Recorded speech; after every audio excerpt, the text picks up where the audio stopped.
everyone, welcome back to CA Obsessed channel. My name is Chaman and today I'm going to discuss the strategy for business law exam that you can apply and achieve good marks for May 2025. So without any further ado, if you're new to channel, don't forget to subscribe because बहुत बढ़िया videos आने वाली हैं and I'll be using English and Hindi both so that you can understand. तो मैं अपना सारा सामान लेकर बैठ गई हूँ जो मैंने यूज़ किया था and I scored 58 in law. That is a great score in my eyes. I mean you can obviously score better than that, but law में पास होना सबसे बड़ी दिक्कत होती है बच्चों के लिए. So that's why I wanted to share my strategies that I adopted for join 2020. पहले तो मैंने मॉड्यूल ले लिया है अपना एंड यहाँ पर मेरे नोट्स हैं और यहाँ पर मैं आपको अपनी स्ट्रेटजी बताऊँगी जो मतलब आपको फॉलो करनी चाहिए. मैंने आपकी डेट शीट भी लिख ली है जिसके अकॉर्डिंग आपके May 15 को एग्ज़ाम स्टार्ट हो रहे हैं.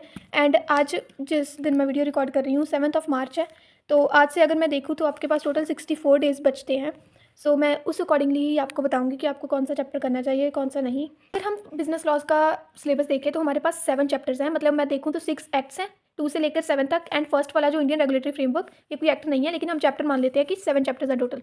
तो इसमें से सबसे पहले तो ये देखना है कि डायरेक्ट क्वेश्चंस कौन से हैं एंड ये स्टडीज़ कौन सी हैं. क्योंकि अगर आपने ये दोनों को डिफ्रेंशिएट करके प्रिपेयर कर लिया तो आप इजीली पास हो सकते हैं, क्योंकि मैंने भी ऐसे किया था. डायरेक्ट क्वेश्चंस को आपने डायरेक्ट मॉड्यूल की लैंग्वेज लिखनी है. मैं पहले आपको डायरेक्ट के बारे में बताऊंगी फिर केस स्टडीज़ के बारे में बताऊंगी. सो फॉर डायरेक्ट क्वेश्चंस हम पहले 4 चैप्टर्स को देखेंगे. Indian regulatory framework, LLP, negotiable instruments act, the companies act. ये 4 ऐसे चैप्टर्स हैं जिनमें से डायरेक्ट क्वेश्चंस बनते ही बनते हैं और मेरी अटेम्प्ट में भी बने थे. मतलब इनमें से ये 2 तो है ही हैं, इनमें से केस स्टडीज़ भी बन जाती हैं, लेकिन ऐसा है कि डायरेक्ट तो आता ही है इनमें से. सो अगर आपने ये चारों प्रिपेयर कर लिए तो आप पास ईजिली हो सकते हो. फिर इन चारों को आप मतलब इनको आप एज अ केस स्टडी की तरफ से देख सकते हो. तो पहले मैं इंडियन रेगुलेटरी फ्रेमवर्क की बात करती हूँ. सो इंडियन रेगुलेटरी फ्रेमवर्क की अगर मैं बात करूँ तो इसको तो आपने बिल्कुल भी नहीं छोड़ना है, क्योंकि ये सबसे इंपॉर्टेंट इसीलिए हो जाता है क्योंकि 6 मार्क का डायरेक्ट क्वेश्चन इसमें से आता है. एंड ये देख सकते हो मैंने इसके नोट्स नहीं बनाए थे टू बी ऑनेस्ट इस वाले चैप्टर के. इसके मैंने मॉड्यूल क्वेश्चंस को जस्ट रिटन प्रैक्टिस जरूर किया था. मतलब 2 या 3 क्वेश्चंस आई थिंक. ये तो इंडियन पार्टनरशिप है सॉरी. मतलब मेरे पास शायद दूसरी नोटबुक में होगा, लेकिन मैंने इसके मतलब जो क्वेश्चंस इसके पास नहीं है, इसके गिवन नहीं है बैक क्वेश्चंस. सो इसमें आपने what is law, sources of law, ये चीज़, process of making of law, ये इस अटैम्प्ट के लिए बहुत इंपॉर्टेंट बताया गया था लेकिन ये आया नहीं था टू बी ऑनेस्ट. तो क्या पता आपकी अटैम्प्ट में आ जाए.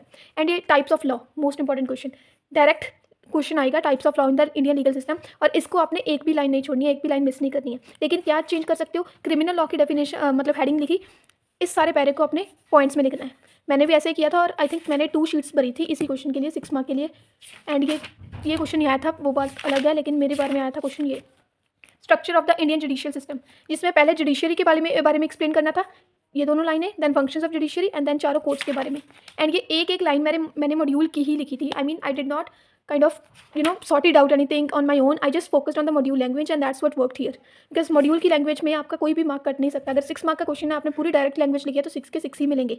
सो इसीलिए ये इंडियन रेगुलेटरी फ्रेमवर्क ये चैप्टर है जो इसके types of law, process of making of law 2 हो गए, और तीसरा ये जो मिनिस्ट्रीज़ है इसमें से कोई भी मिनिस्ट्री आपसे पूछ सकते हैं, और चौथा ये क्वेश्चन. ये 4 क्वेश्चन इस चैप्टर के आपने करने ही करने हैं क्योंकि इनमें से डायरेक्ट 6 मार्क का आएगा और आपको मेक श्योर करना है कि आप ये 6 के 6 यहाँ से ले लो. एंड जैसे कि ये अब जनवरी में आ गया था तो इसके चांसेस कम हो जाते हैं, लेकिन आपने छोड़ना नहीं है. सो इस बार मुझे लग रहा है कि मई में आपको मिनिस्ट्रीज़ का क्वेश्चन आ सकता है या फिर ये वाला process of making of law, क्योंकि ये हमारे बारे में नहीं आया था हमारे बारे में, लेकिन ये आने के चांसेस थे.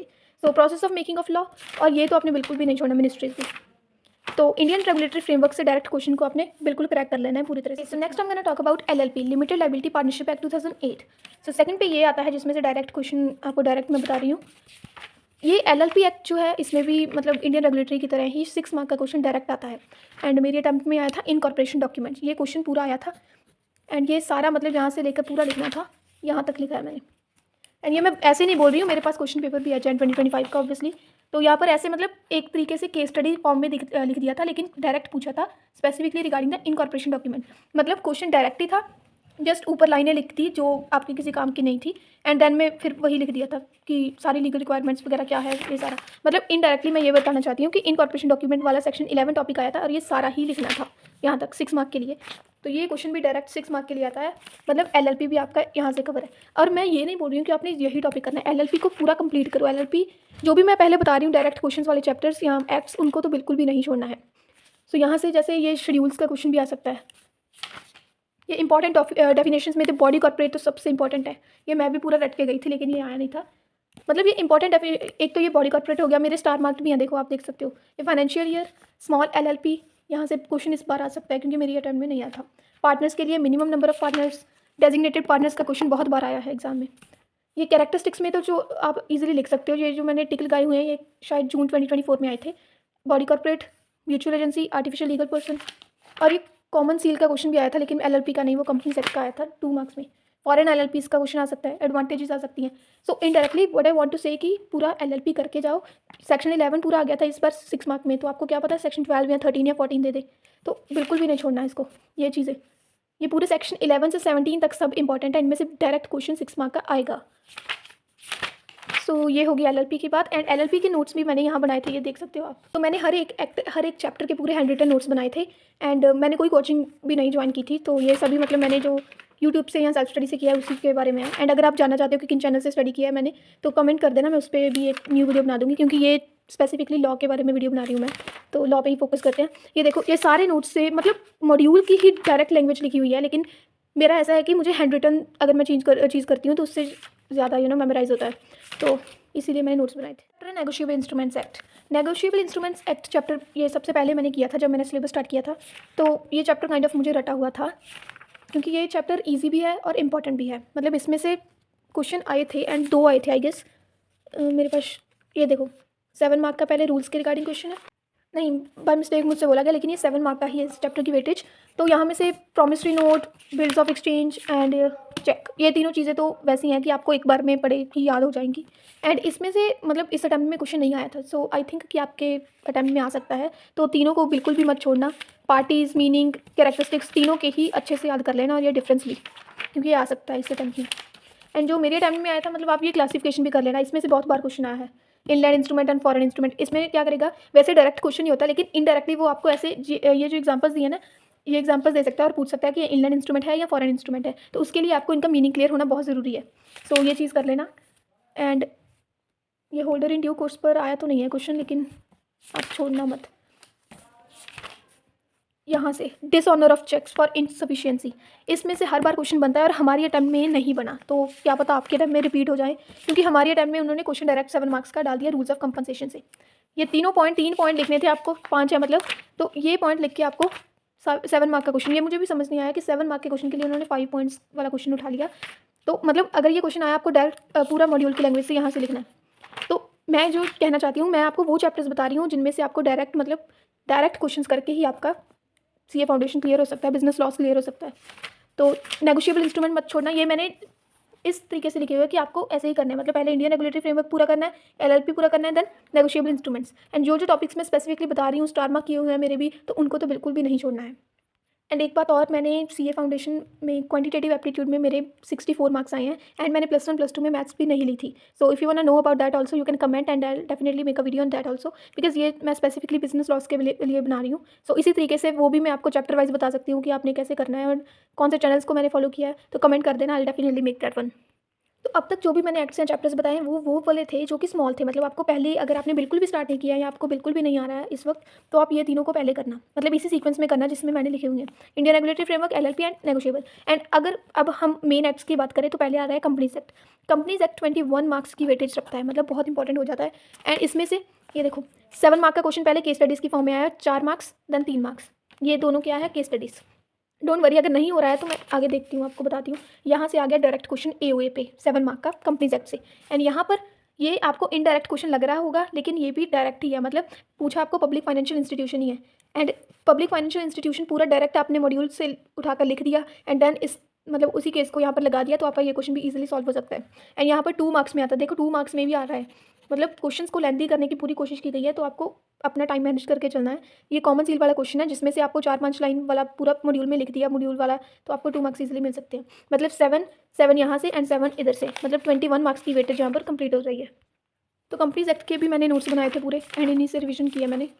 ये कंपनीज़ की जो टाइप्स हैं यहाँ से क्वेश्चन आता ज़रूर है, होल्डिंग सब्सिडरी वाला, तो ये मैं इसमें बता देती हूँ आपको।